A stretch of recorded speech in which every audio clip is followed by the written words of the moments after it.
Hey guys, Big Red Burb here. So today I want to talk about something prevalent in TD games.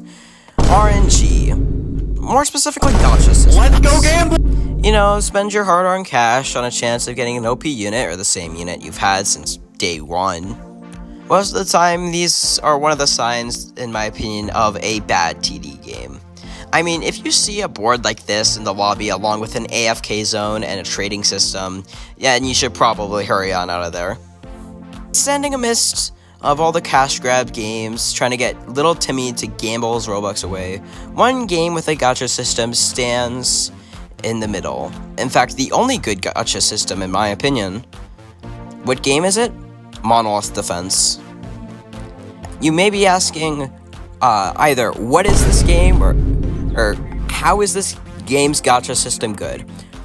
Or you're one of the few Monolith Defense in my viewers, so if that high, you guys probably know what's coming, so stay tuned regardless, because I've got some interesting arguments prepared. But you'll have to wait for those, because before we see how Monolith Defense does it right, we have to look at how these are usually done wrong.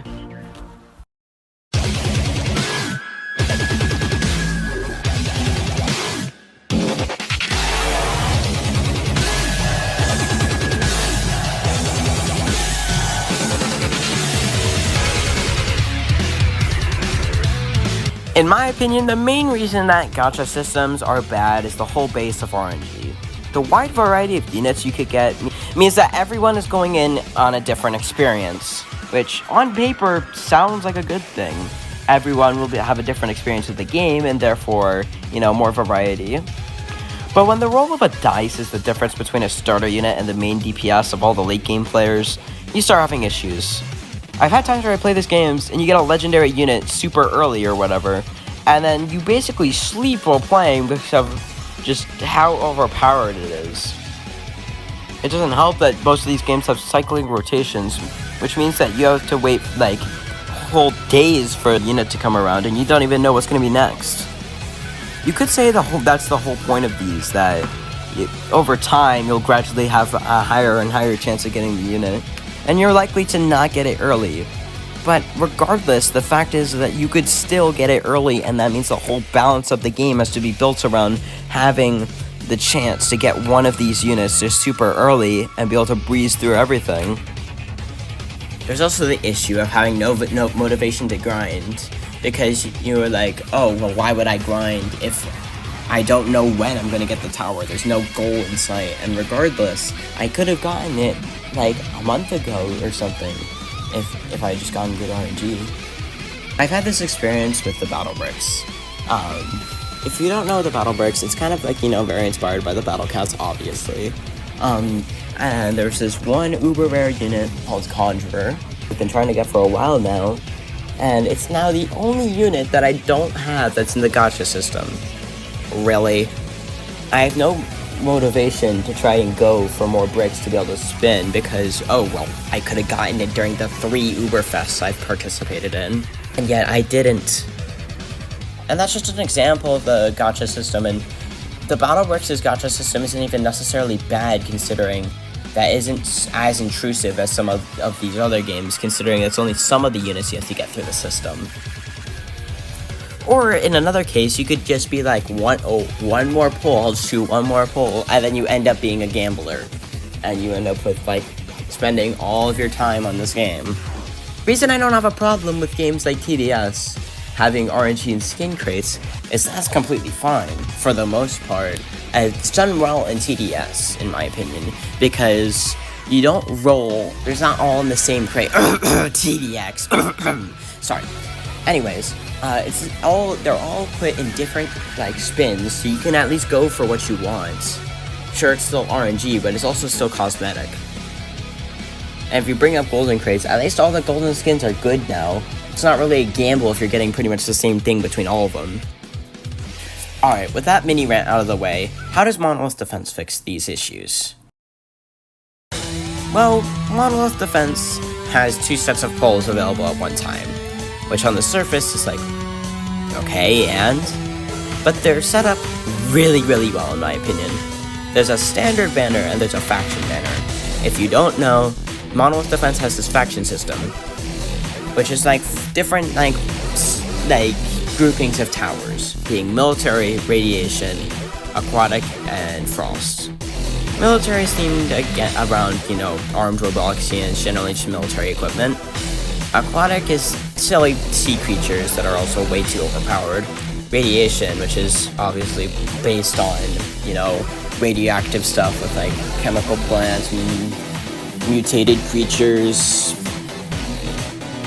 nukes, and frost, which isn't as select as the rest of them, because it's really anything relating to ice.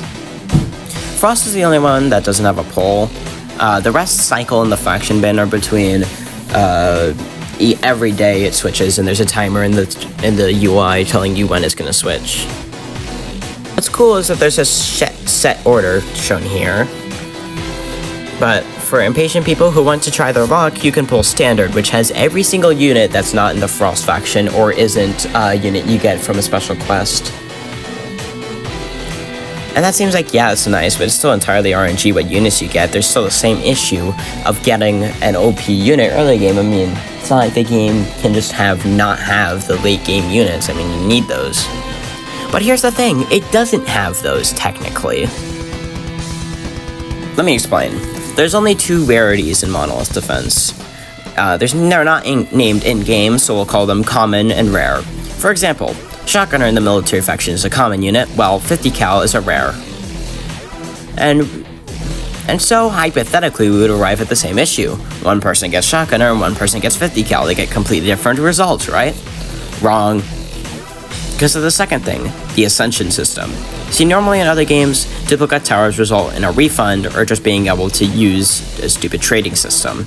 Here, duplicates can be used to ascend your units.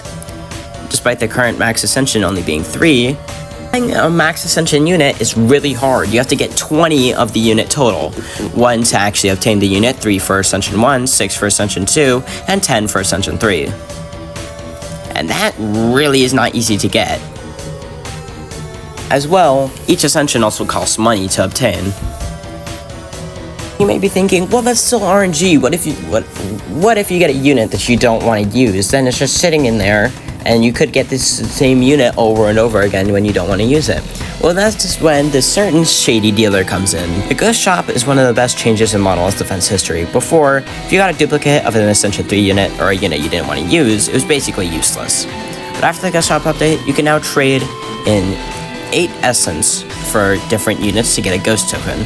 1 Ghost token could swap in for 1 Essence of a unit. So now you could use those other random Ascension Essence of Ascension 3 units or units you don't want to use to get your other units Ascension 3. Oh, I kinda lied. It's 1 Gust token for a common unit and 2 for a rare, as well as 3 for Sub-Zero Railgun. So hypothetically, let's say you're trying to get out Ascension 3 Nuke Silo, which is a rare. Well, you could trade in your Mutant Essence from all your radiation pulls you were doing to try to get the Essence from the pulls. You had like 20 mutants per se. You could get a Gust token, 2 Gust tokens and a half, which will, lend you an extra silo towards your Ascension 3. As well, you don't have to entirely rely on the pulls for units.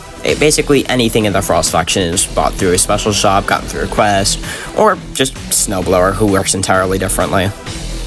As well, there's the Volcano Grouper, who is an entirely unique case, who's an aquatic faction unit that's gotten through a quest. But yeah, there's a lot of options available to you if you don't want to have to gamble, and regardless, the gambling system's very fair and balanced. This is honestly how I think most games should do it. Allow us to better upgrade our units with these pulls that we do, so that you don't have to rely on having rare units be the best. You don't have to have super rare units that people have to gamble their life away for. Regardless, that's all I was here to say. Thank you guys for watching. I hope you enjoy, and if you want to play Monolith Defense for yourself, click the link in the description. I highly recommend it. Be good, Burb out.